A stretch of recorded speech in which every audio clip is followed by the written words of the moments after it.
Welcome दोस्तों my YouTube channel science and innovative brain. आज मैं आपको बताऊंगा कि ट्रांसफार्मर का हम लॉस कैसे कैलकुलेशन करते हैं, ट्रांसफार्मर में क्या क्या लॉस होते हैं। इससे पहले के टॉपिक में मैंने आपको बताया था कि आयरन लॉस क्या होता है, कॉपर लॉस क्या होता है, किसी ट्रांसफार्मर में कौन कौन से लॉसेस होते हैं। तो उसमें दो लॉसेस होते हैं, iron loss and copper loss. तो आज के टॉपिक में मैं आपको बताऊंगा कि वो लॉस कैसे हम कैलकुलेट करते हैं, कैसे निकालते हैं, उसका टेस्ट सेटअप क्या है। ठीक है, तो आज मैं आपको ये सब इस डायग्राम के हिसाब से बताऊंगा। तो देखिए चलते हैं, हम स्टार्ट करते हैं। आयरन लॉस कैलकुलेशन करने के लिए हमको करना पड़ता है ओपन सर्किट टेस्ट। कोई भी हमारा ट्रांसफार्मर होता है उसका आयरन लॉस फाइंड करने के लिए हमको ओपन सर्किट टेस्ट करना पड़ता है। कॉपर लॉस फाइंड करने के लिए हमको उसका शॉर्ट सर्किट टेस्ट करना पड़ता है। ठीक है, ये दोनों टेस्ट जब हमको पता से ही हम ये जब टोटल लॉस निकाल लेंगे। टोटल लॉस क्या होगा हमारे ट्रांसफार्मर का, कितना होगा टोटल लॉस, होगा iron loss plus copper loss. जब हमें टोटल लॉस पता होगा तभी हम किसी ट्रांसफार्मर की इफिशियंसी को फाइंड कर सकते हैं, नहीं तो हम इसकी इफिशियंसी फाइंड करना मुश्किल है। ठीक है, तो चलिए हम स्टार्ट करते हैं। क्या होता है ओपन सर्किट टेस्ट।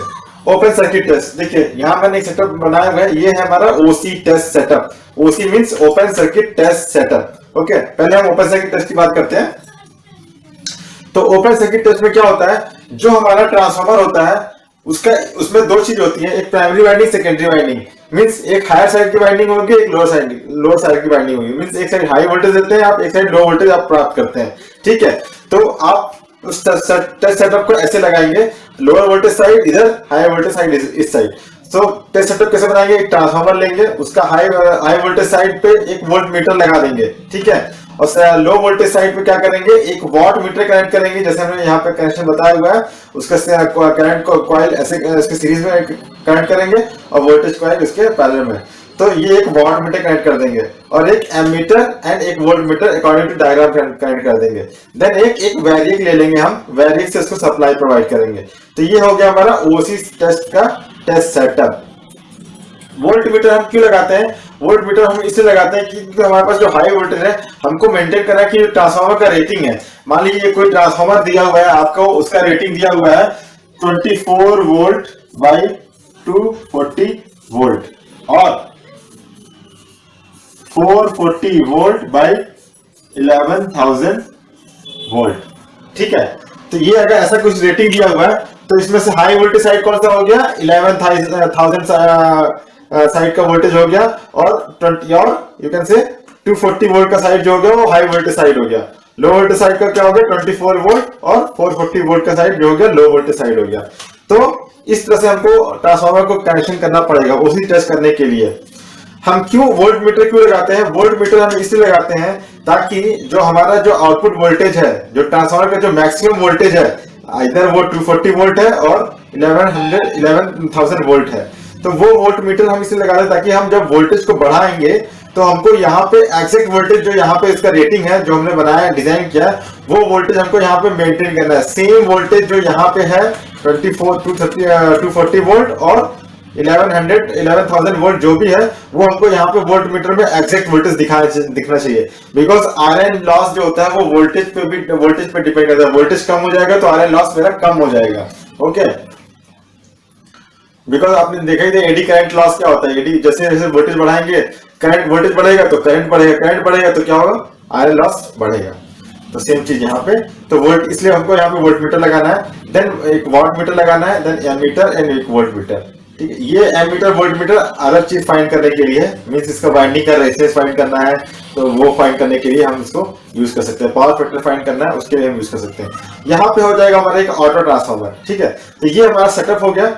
अभी हम क्या करेंगे, क्यों हमको लो वोल्टेज साइड में करना है, हाई वोल्टेज साइड में करना है। मान लीजिए आपके पास में अगर आप हाई वोल्टेज साइड में करते हैं तो आप ये इतना बड़ा सोर्स कहां से लाएंगे, आप 11,000 केवी का सोर्स नहीं ला सकते इनपुट में, तो वो आपको एक ड्रॉबैक हो जाएगा। मींस आपको एक वो सिस्टम आपको मिलेगा नहीं जल्दी, ये 11,000 वोल्ट की सप्लाई आपको नहीं मिलेगी। लेकिन अगर आप इसको वही लो वोल्टेज साइड से करेंगे तो लो वोल्टेज साइड से हाई वोल्टेज साइड बना सकते हैं, उसको मेजरमेंट कर सकते हैं। इसलिए जनरली ये टेस्ट हम हमेशा एचवी साइड को वोल्ट मीटर से करते हैं, एलवी साइड पे ये टेस्ट परफॉर्म किया जाता है। ओके,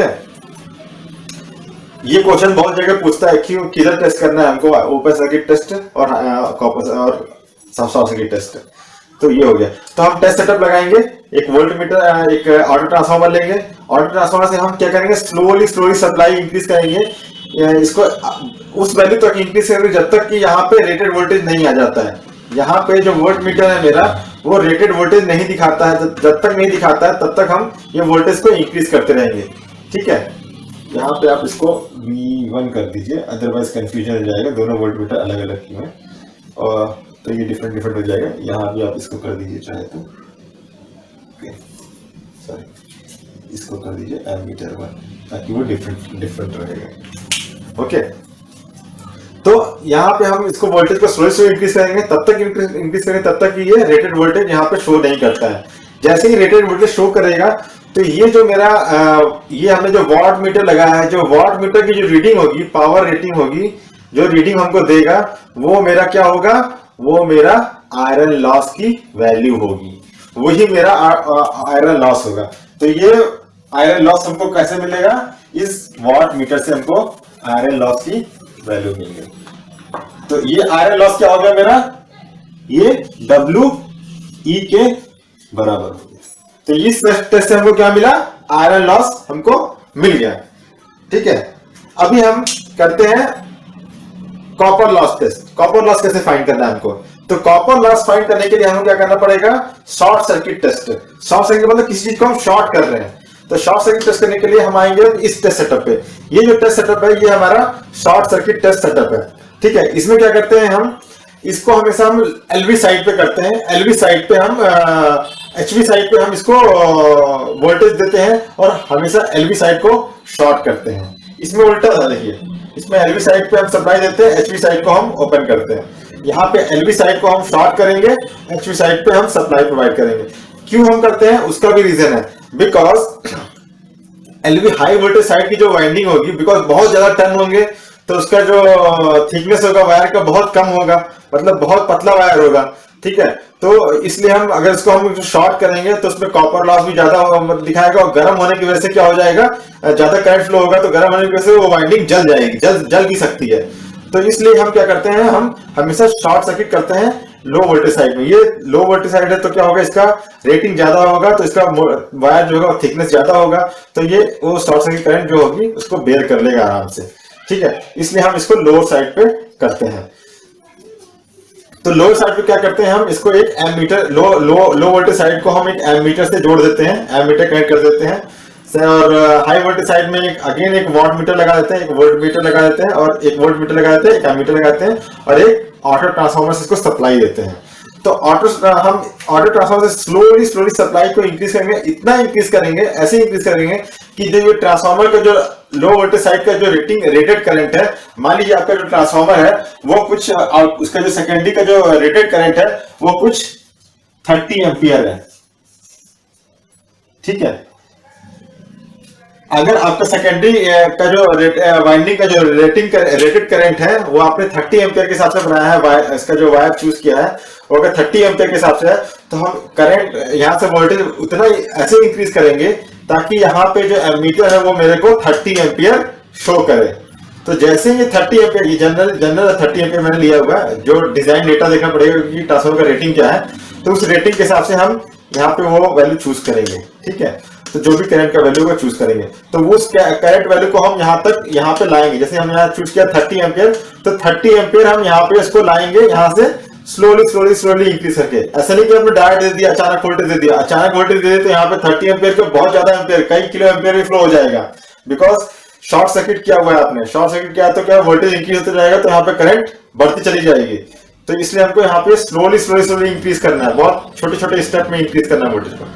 तो ये जैसे ही 30 एम्पियर हो जाएगा, तो उस केस में जो वॉट मीटर की जो रीडिंग होगी वो हमको देगा कॉपर लॉस। ये वॉट मीटर को जो रीडिंग होगा वो हमको देगा कॉपर लॉस की वैल्यू। और ये मीटर वोल्ट मीटर हमने लगाए हुए हैं ताकि हम इसका चाहे तो हम, अगर हमको टोटल इस साइड में टोटल रेजिस्टेंस कितना है, टोटल इंपीडेंस कितना है ट्रांसफार्मर का, वो हम निकाल सकते हैं। कैसे, दिस कॉपर लॉस और इस करंट की वजह से, इस वोल्टेज की वजह से। ठीक है, एक सिंपल एग्जाम्पल बताता हूं कैसे करंट निकाल सकते हैं। ठीक है, तो मान लीजिए आपको टोटल लॉस मालूम हो गया, इस साइड में प्राइमरी साइड में आपको टोटल लॉस मालूम हो गया, HV साइड में टोटल लॉस मालूम हो गया। टोटल लॉस मालूम है हमको, टोटल करंट मालूम है, तो आप टोटल रेजिस्टेंस फाइंड कर सकते हैं ना, कितना उसका सर्किट का रेजिस्टेंस है। तो टोटल रेजिस्टेंस हमें पावर क्या होती है, P is equal to I square R होती है, करेक्ट। ये हमको मालूम है, ये हमने पढ़ा हुआ है। तो यहाँ पे वो P क्या मिल जाएगा, WC।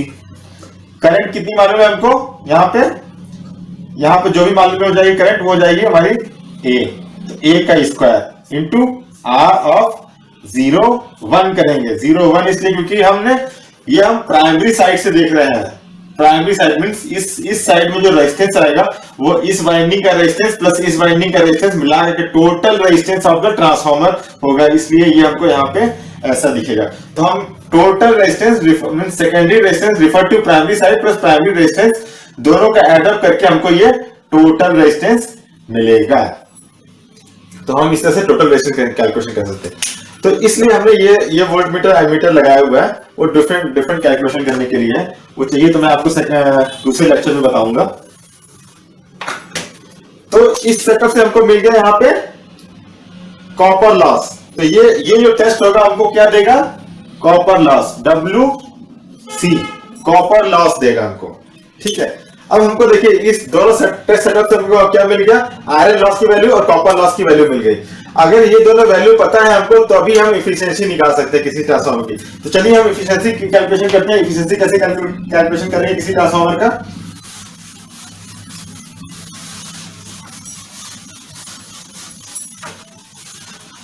मेरे वीडियो को लास्ट तक देखिए, बिकॉज थोड़ा लेंथी हो जाता है, क्योंकि कोई भी लेक्चर शॉर्ट करके समझाया नहीं जा सकता है, सो थोड़ा सा लेंथी हो जाएगा। आप वीडियो को लास्ट तक देखिए ताकि आपको पूरी जानकारी मिल सके कैसे कैलकुलेशन करते हैं।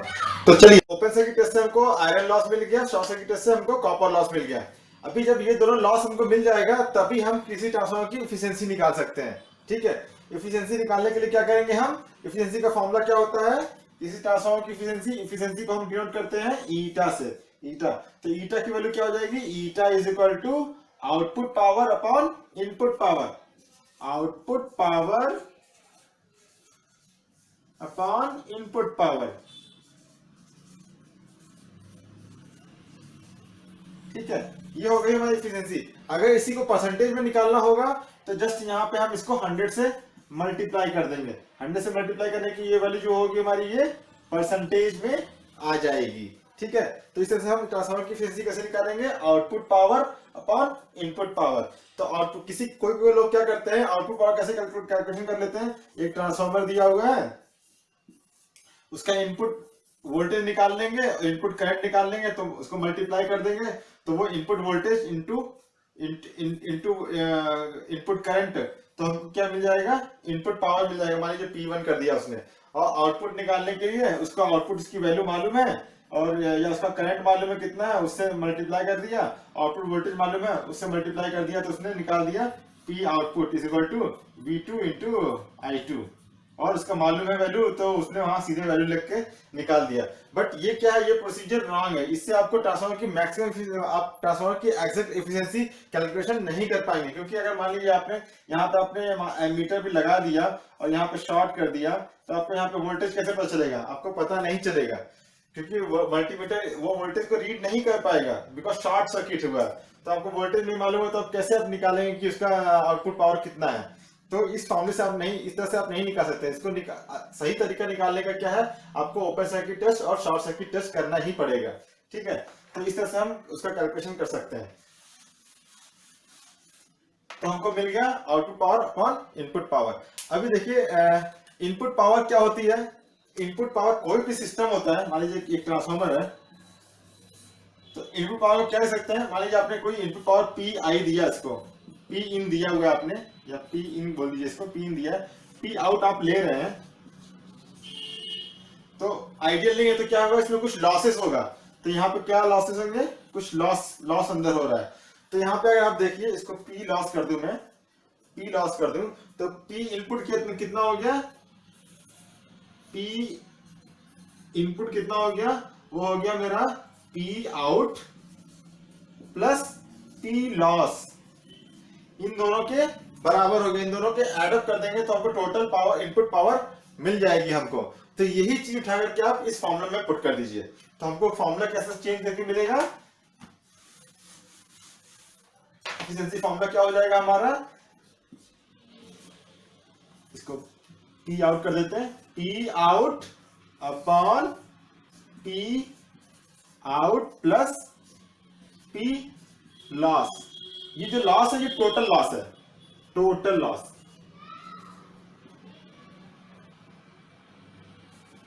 टोटल लॉस, ठीक है। बिकॉज जो टोटल लॉस होगा वो किसके बराबर होगा, बिकॉज किसी ट्रांसफॉर्मर में क्या क्या लॉस जो होगा वो क्या होगा, वो इन दोनों का सम होगा। तो पी टोटल लॉस कितना हो गया, P total loss is equal to iron loss plus copper loss. तो क्या हो जाएगा, iron loss plus copper loss, इसके बराबर हो जाएगा WE प्लस WC। इन दोनों के बराबर करेंगे तो हो जाएगा हमारा P total loss. Okay, same इसको उठा के सेम इस चीज को इस फॉर्मूले में पुट कर दीजिए। तो आपको एफिशिएंसी क्या हो जाएगी, एफिशिएंसी का फॉर्मूला कैसा हो जाएगा, तो मेरी एफिशिएंसी का फॉर्मूला हो जाएगा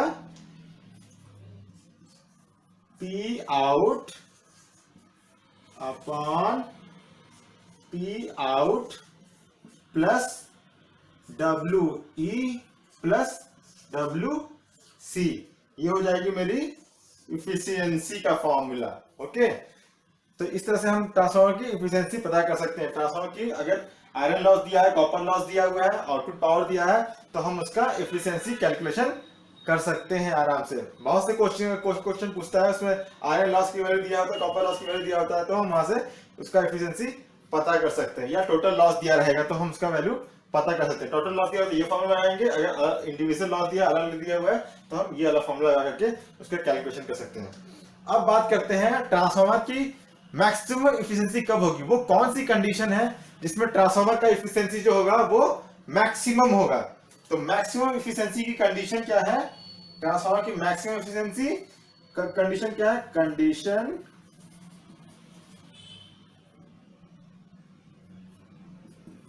condition for maximum efficiency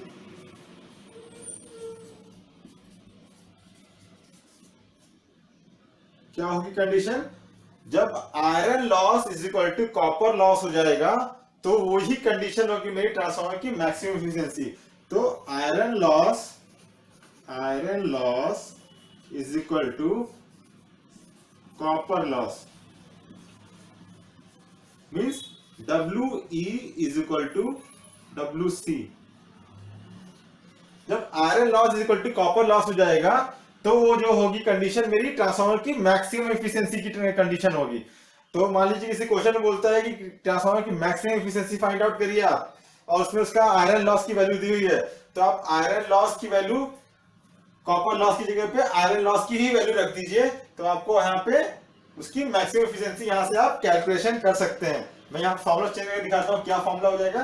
condition देखिए यहाँ पे फिर से देख लीजिए, आयरन लॉस जब कॉपर लॉस के बराबर हो जाएगा तो वो मैक्सिमम एफिशिएंसी की कंडीशन होगी। तो यहाँ पे मैक्सिमम एफिशिएंसी की कंडीशन के लिए फॉर्मूला क्या बनेगा, अगर मैं इसको मैक्सिमम कर दूं E मैक्स, तो मैक्सिमम एफिशिएंसी के लिए फॉर्मूला क्या हो जाएगा, ये जो WE है वो WC के बराबर हो जाएगा, तो इसको WEC की जगह पे WE कर देंगे, ठीक है। तो अगर तो हम इसको चेंज करेंगे तो WE प्लस WE कितना हो जाएगा, 2WE, ठीक है। तो ये जो फॉर्मूला है ये हमारा क्या हो जाएगा, ट्रांसफार्मर की मैक्सिमम एफिशिएंसी का फॉर्मूला हो जाएगा। अगर उसमें आपको कोई क्वेश्चन आता है उसमें दिया होता है कि ट्रांसफार्मर का आपको आयरन लॉस दिया हुआ है, ट्रांसफार्मर का आउटपुट पावर दिया हुआ है, और ट्रांसफार्मर जो मैक्सिमम एफिशिएंसी पे काम कर रहा है, तो उसकी आप मैक्सिमम एफिशिएंसी क्या होगी फाइंड आउट करिए। तो जस्ट आपको क्या करना है, यहाँ पे इस वैल्यू को, आयरन लॉस की वैल्यू को कॉपर लॉस के बराबर कर देना है, और यहाँ पे इस फॉर्मूला में पुट कर देना है, तो आपको मैक्सिमम एफिशिएंसी मिल जाएगी उस ट्रांसफार्मर की, ठीक है। तो ये फॉर्मूला है, इसके अकॉर्डिंग आप ट्रांसफार्मर की मैक्सिमम एफिशिएंसी फाइंड आउट कर सकते हैं, ठीक है।